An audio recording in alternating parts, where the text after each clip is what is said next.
The inner citadel. What do you think that means? If somebody says that, or if you were to see that, what do you think that means to you? Willow says the inner temple, your inner conscious, the deepest part of your soul. Yeah. What else? Who else has an answer for what is the inner citadel? Your inner temple / fortress, something to be fortified and protected. Yep. Our foundation, our subconscious programming. Ooh, that is not something that I thought of, but subconscious programming is a very solid topic. I like it. Self-talk, that's definitely part of it. Self-respect, our self-worth. I would consider that definitely part of it. Your inner protected space, very good definition. Deepest part of us, which we shield from the outside. I like it. Fortress. Here we go. Transitions, baby. And special effects. So the Inner Citadel is actually the title of a book by Pierre Hadot. He was a French professor. I forgot what, somewhere at the France College, or College de France, whatever. But he passed away already, and he wrote a few different books, and I'm not gonna lie to you, they're kind of expensive, but they're really good. So the Inner Citadel, the Meditations of Marcus Aurelius by Pierre Hadot, translated by Michael Chase. This book, and that's what I have right here for you, the Inner Citadel. Okay, so you can see that right here. You can see that on your screen. That's why I titled the stream how I did, and this YouTube video the way that I did. This is who it was inspired by, and I'll put the link down in the description for the YouTube video. All right, so let me give you a couple definitions. What is a citadel? It is a fortress that commands a city. So what do you think an inner citadel is? Let me tell you what fortitude means. Fortitude, according to, I think, dictionary.com, says strength of mind that enables a person to encounter danger or bear pain or adversity with courage. Okay, so if you want to break this down further, I really suggest you do that. And there was a call that Willow and I did. Willow, I was gonna tell you this at another time, but since we're here, unfortunately that call has been lost. I don't know how. I think I deleted it on accident. So I definitely apologize. We're gonna have to redo that call. But during that call, we had a wonderful conversation. We had like 2 different conversations. It was magnificent. And I'm sorry they're gone. So, but during that conversation, what I did, and I did this with Taylor as well, is when we look at, let's say, a definition of a word, or even like a Bible verse, for example, there's going to be words in that verse or in this definition that you can break down even further. So what I mean is you go, okay,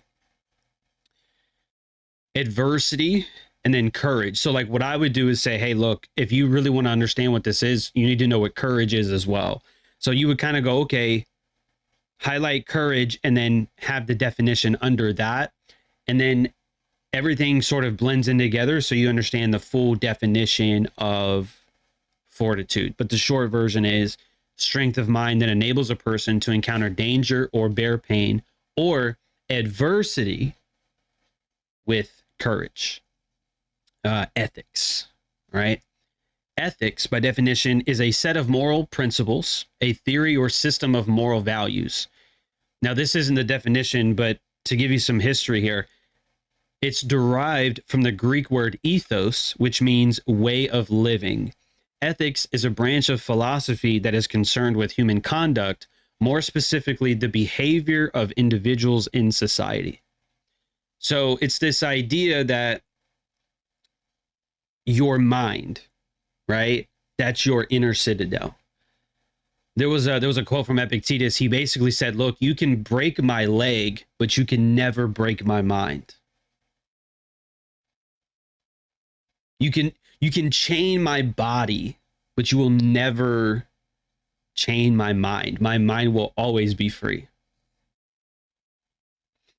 Right? Now, this is the wisdom of Marcus Aurelius, but he quotes Epictetus quite a lot, but I am going to show you quite a few excerpts from Meditations. So the first one, you have power over your mind, not outside events. Realize this, and you will find strength. So we're not going to spend all day on each one of these, but I at least want to give you somewhat of a breakdown on it. That first part, you have power over your mind, not outside events. So what is he referring to here? You guys have been learning about Stoic philosophy for at least a year now, for a lot of you. You know, you've been hopefully reading Meditations, hopefully reading discourses from Epictetus, maybe Letters from a Stoic by Seneca. What do you think Marcus is referring to here? You have power over your mind, not outside events. So what's he referring to? We talk about this all the time. Bulla says you can only control yourself and how you respond, and to allow anything outside of that to knock you off your game is foolish. Nikki says you can control your thoughts, your breath, your actions. We got some Wim Hof. I don't know if you're a fan of Wim Hof or not, but you reminded me of that. The external is outside of our control. We can only control our responses and actions and thoughts. Eli says you only control your emotions and thoughts. He had the Iceman. Okay, so what Marcus is referring to here is the dichotomy of control from Epictetus. That's the one who's often credited with the DOC, the dichotomy of control, right? Epictetus was the one, again, often credited with saying that our chief task in life is to divide everything in two categories. Everything we do control, everything we don't control. So we focus on what we can and try to be indifferent to what we can't. So he's referring to outside events which are not in Marcus's control. But he's saying, look, you do have power over your mind. So when you realize this, and that is where you will find strength. You have power over your mind, not outside events. Realize this, and you will find strength. So it's not a bad quote coming from someone at the time who was the most powerful person. Not bad, right? Because for most people, they can't handle power correctly. But Marcus was trying to handle himself, right? That's what makes him so great too. Things have no hold on the soul. They have no access to it, cannot move or direct it. It is moved and directed by itself alone. It takes the things before it and interprets them as it sees fit. So, again, if you've studied Epictetus, if you've studied Marcus Aurelius, you can definitely tell that Marcus learned from Epictetus. Because that's one of the things that Epictetus talks about. It's not things that upset us, it's our judgments about things. Right? That's my phone. That's my lock screen. Lord, everybody's calling me. I got all these, right? I don't know if you guys can see that, but that's Epictetus right there.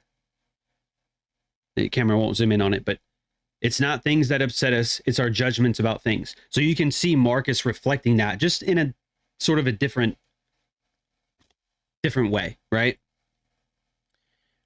So, and again, like I mentioned earlier, how Epictetus said, you could break my legs, but you can never break my mind. And that's kind of what Marcus is playing off of here, right? Nobody has access to your soul. Nobody has access to the way that you think, right? So you're building your inner citadel by understanding, look, you control this, right? And they cannot get to it unless you let them.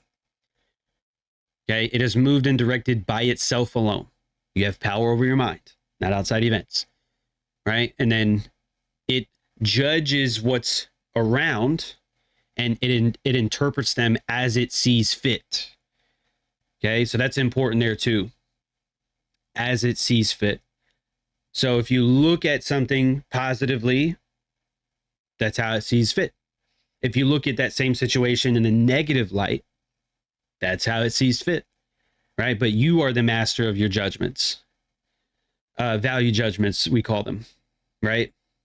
nothing is good or bad, but thinking makes it so. I think that was Epictetus. But yeah, we all determine if something is good or bad or indifferent. It's up to us. All right, number 3, or quote 3. I don't know. I think we have like 7 or 8, but I do have a few points I want to make too. I just didn't put them in there, but I'll tell them to you. All right, so for those of you that like visuals, you like to envision something. Envision this: to be like the rock that the waves keep crashing over. It stands unmoved, and the raging of the sea falls still around it. That's not a bad visual if you think about it. I mean, you've all seen like a movie or probably been to the beach or something, right? I don't know why this movie comes to mind. Shutter Island, right? I don't know if you guys have seen Shutter Island. It is a good movie. What's his Leonardo DiCaprio? Great movie. And I just remember there was a lot of scenes in there where there was a bunch of rocks and the waves were crashing around them. But anyway, that's what he's saying. He's saying, did we go backwards? To be like the rock that the waves keep crashing over, it stands unmoved, and the raging of the sea falls still around it. So again, if you like visuals, this is what he's reminding himself to be like. Not to be bothered by everything else around it. Not to be unfazed, just to be unmoved by anything that's going on. So it's something to strive for.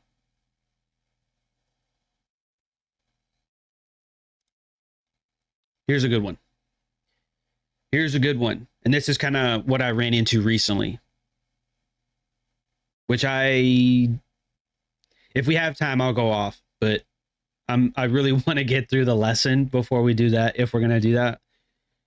So one of the shortest ones that he has: the best revenge is to not be like that. The best revenge is to not be like your enemy. You ever heard somebody say, oh, this person, they're hating on you, but don't steep down to their level? This is what that kind of reminds me of. And so Marcus was saying, look, in another part of Meditations, he says, when you wake up in the morning, tell yourself the people that you deal with today will be ungrateful and meddling and arrogant and all these things, right? We know how people are, because we're probably that way too sometimes, right? Dealing with other people.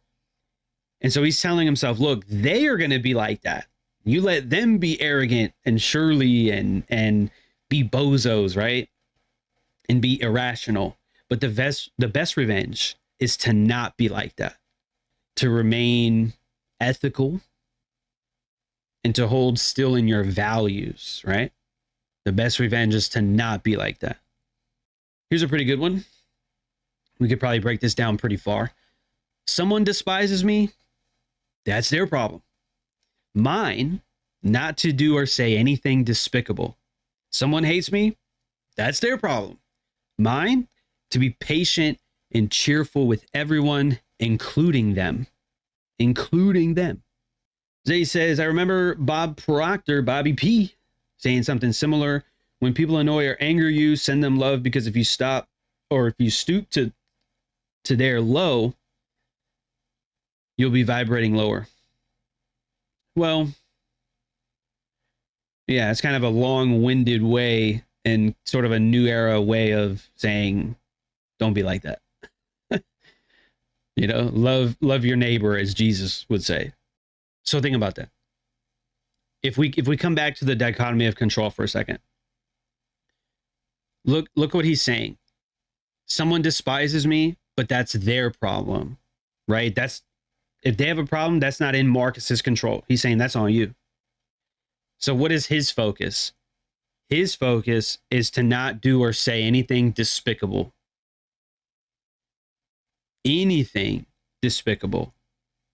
Doing or saying, which means, unlike me when I rant on Instagram sometimes, but I usually don't call out people's names or company names and stuff like that. That's really more so for legal protection, but I try to be somewhat respectful if I'm going to talk mad shit.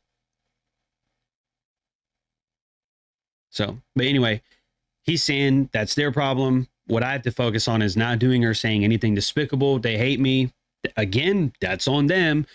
But my job is to be patient and to be cheerful, especially with those people who despise me. But that's hard. It is hard to be patient. I've been working on patience for 30 years, my friends. Willow says, it's the hardest thing to do, but I'm really working on approaching things I disagree with more love and grace and not hate and aggression. Yeah. I think sometimes for me, the best thing to do is just walk away, which is pretty much what I did the other day. And I don't think you guys even know this, but I probably do need to tell you. And I'll get to that at the end, I guess. So check this out. This is a really good one too. Just that you do the right thing. The rest doesn't matter. Cold or warm, tired or well rested, despised or honored, dying or busy with other assignments. We can break this one down too. Nikki says, when you learn to be silent in moments that used to set you off, that is true growth. Yeah, that was me. I was on a phone call the other day. They said some very strange things. Totally out of character. Tone was way different.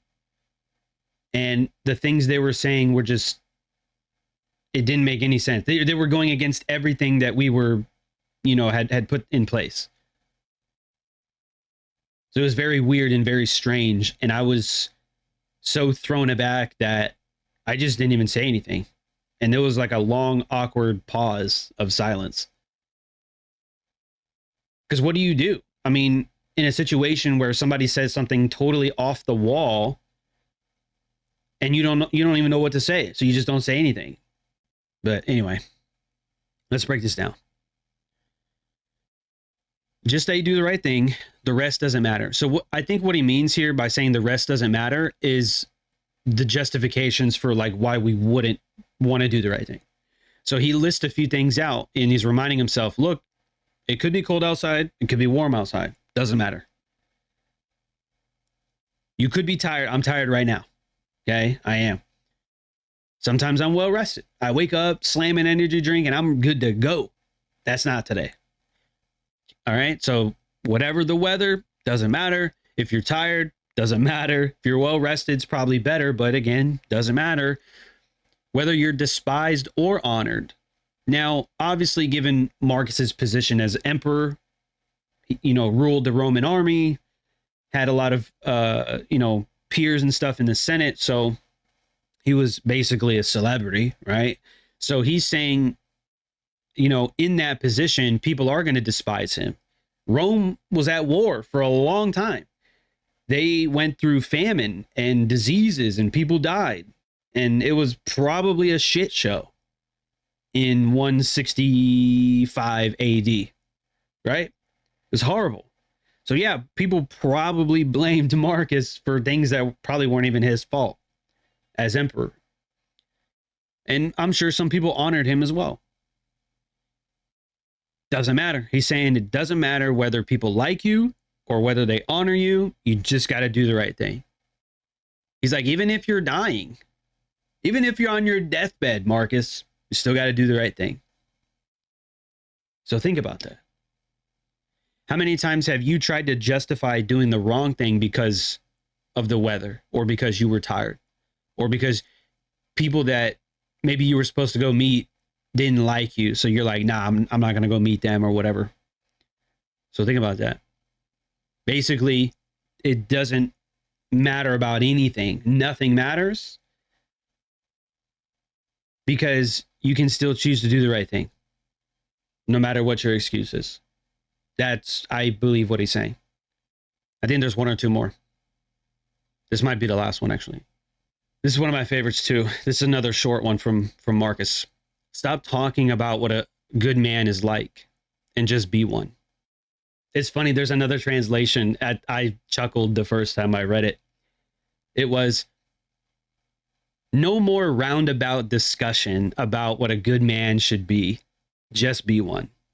Can't make compromises on morals and values. Yes, my friend, that is the point. We're going to pin that. No more roundabout discussion about what a good man is like or a good woman is like. You could write person if you want. I know we got some ladies in here. All right, stop talking about what the good person is like. Just be one. The Romans, they all wrote as men, for men basically, but this is all for everybody, okay? So philosophy and Stoic philosophy is not just for men. So I want to make sure that the ladies get something here, okay? But Marcus was a guy, he was writing to himself, so everything is probably, leaders were men back then, for the most part, stuff like that. So the writing was kind of surrounded like that, okay? So ladies, I don't want to, I want to make sure that you're included here, okay? Always pursue what is meaningful. You know what else he's saying here? He's saying actions, Marcus, not words. That's why he's saying just be one. He's saying, in a different way, lead by example. Marcus, you're the emperor. You lead. You set the example. Don't, stop debating and stop discussing and telling everybody what the good person is. Just be one. Allow them to watch what you do, not what you say. So Marcus was about that life, bro. He was about it. They used to call them pen and ink philosophers. Basically philosophers who wrote a bunch of books and talked a lot of theory, but didn't really live that life. If you don't have Meditations from Marcus Aurelius, you need to grab a copy. It's $10 on Amazon. It used to be $8. I don't know what happened. All right. So here's some main points. Number one is to focus on what you can control. It's a fundamental idea in Stoic philosophy. It's a fundamental idea that translates into whatever field you're doing. Doesn't matter. So that's like the basis. Focus on what you can control. 2, you have power over your mind, right? Not outside events. Realize this and you'll find strength. So you have power over your mind. Number 3, be like the rock. Remember that visual? Shutter Island, I guess, if we all know that movie. There's rocks and the waves crash into it, but doesn't do anything. Then the waves just fall still. That's what you want to be like. Be like the rock. Not Dwayne Johnson, but like an actual physical rock. All right. Number 4, don't be like your enemy. Now this one's hard because a lot of us want that eye for an eye, fight fire with fire kind of thing. Oh, this person raised their voice, so I'm going to raise my voice. Right? A lot of the times we try to meet people where they're at. You don't want to do that. The best revenge is to not be like your enemy. The best revenge is to not be like the person that assaulted you verbally, physically, whatever. Because it's not going to make you any better. If someone cusses at you and you're offended and then you cuss back at them, you just did the same thing that offended you. Now we get nowhere. And you're not a better person for doing that.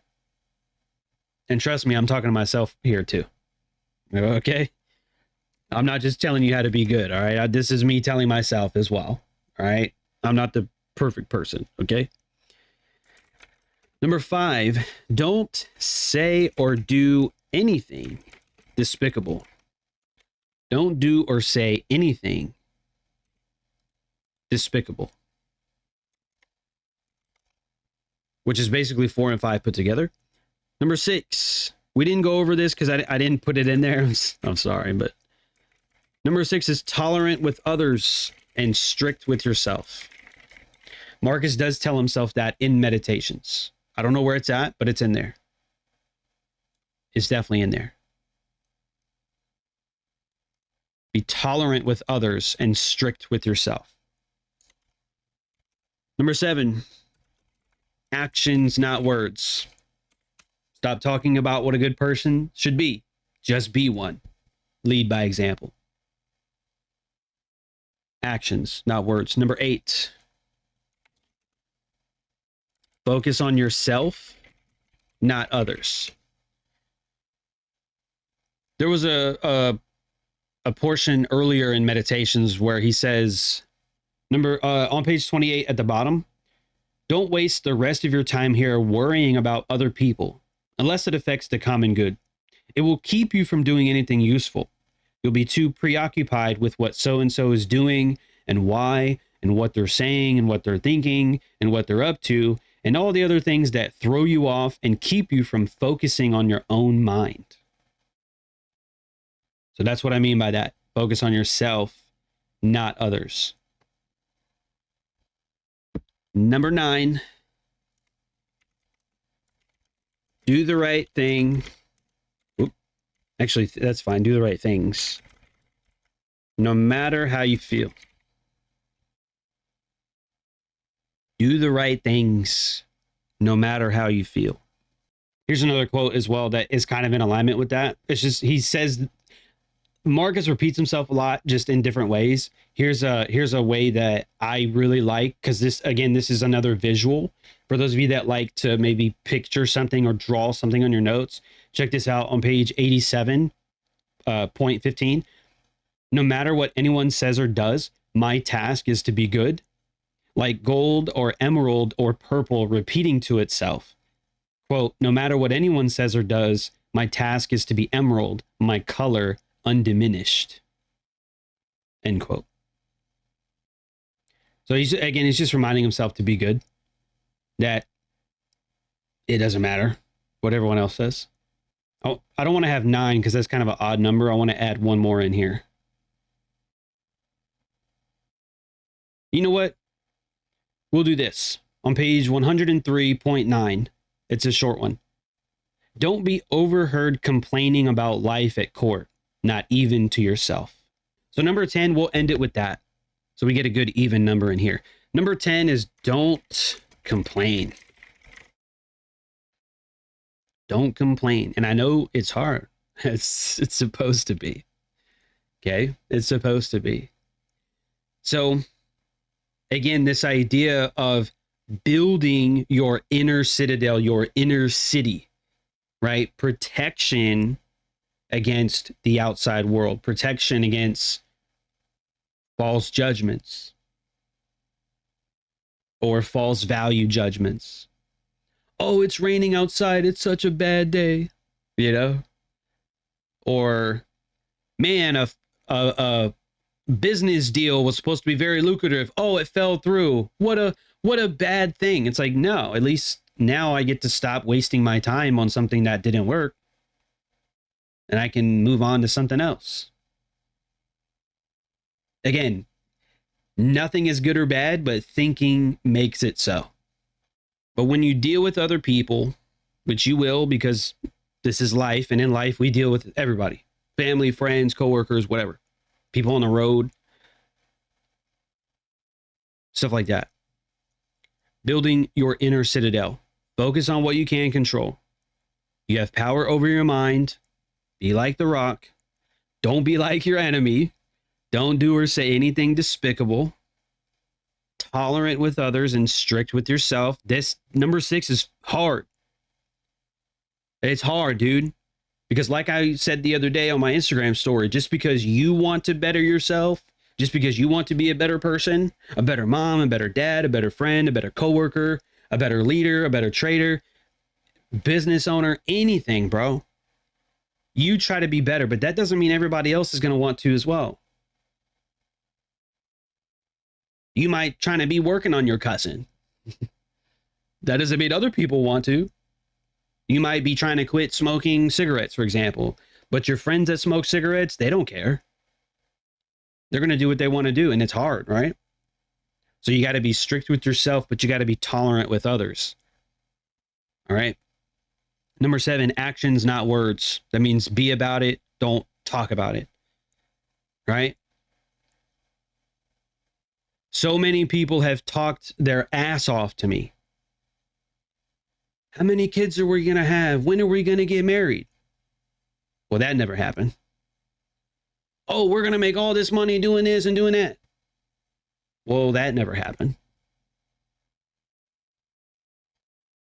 It's like, I get daydreaming and I get planning and stuff like that, but that's like a little bit of it. 80% of it should be action, not 80% talking and 20% action or even less. Dude, screw the words. Screw talking about it. Let's be about it. Words are fucking meaningless, dude. Anybody can talk, anybody can say anything. It's like words are just nothing, dude. It's all about the action. Leaving my previous endeavor, getting on YouTube, giving you guys potential trade ideas in advance, right? Because what I'm trying to do is I'm trying to be about it, not just talking about it. Oh, I should start my YouTube. Man, fuck that. I just went and did it. Come on. So many people just talk and talk and talk. Dude, I'm 30 years old. I'm fucking tired of talking. Planning is what I really mean. I'll talk to you all day.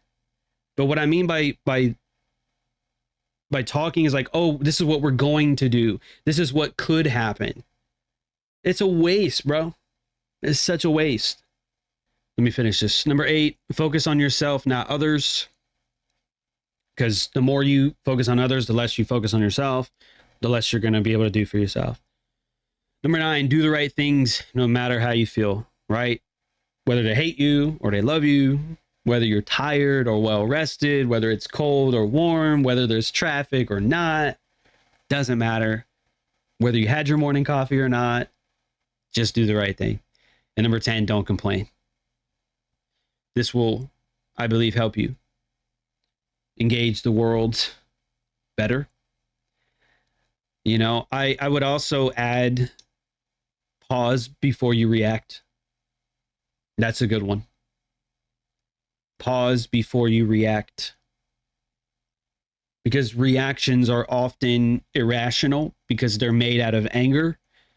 And usually when you wait, even if it's a few minutes, you will usually make a better decision. So I would add that too. Maybe as number 11. Pause before you react. Or we'll say respond, don't react. We'll say that. Respond. Don't react. The be tolerant with others and strict with yourself, that is on page 64, near the top, if you guys have it. The quote, just that you do the right thing, the rest doesn't matter, that is on page, that's the page right before page 70. All right, you know what? We'll end it with this. This will be number 12. On page 86, number 8, he says, forget the future. When and if it comes, you'll have the same resources to draw on, the same logos. So number 8, or excuse me, number 12, which is number 8 on that page. Number 12 is don't worry about the future. We'll deal with that when we get there. Seneca said, we suffer more often in imagination than in reality. So don't be bothered by things that have not happened yet. So I think this is a pretty, well, honestly, we could keep going, but I don't want to give you too much. I think what you should do is have this list on a sheet of paper, maybe your phone, I guess. I wouldn't recommend that for myself, but I would put this on a sticky note or a note card of some sort. And I would read this every day. Every day. Matter of fact, you could keep it in the bathroom. So when you inevitably visit the bathroom, you could read it every morning or every afternoon or whatever. Focus on what you can't control. You have power over your mind. Be like the rock. Don't be like your enemy. Don't say or do anything despicable. Be tolerant with others and strict with yourself. Don't talk about it, be about it. Actions, not words. Focus on yourself, not others. Do the right thing no matter how you feel. Don't complain. Respond, don't react. And then don't worry about the future. I think if you do these things, this will help you be a better person, not react irrationally to, situations, and really keep yourself under control.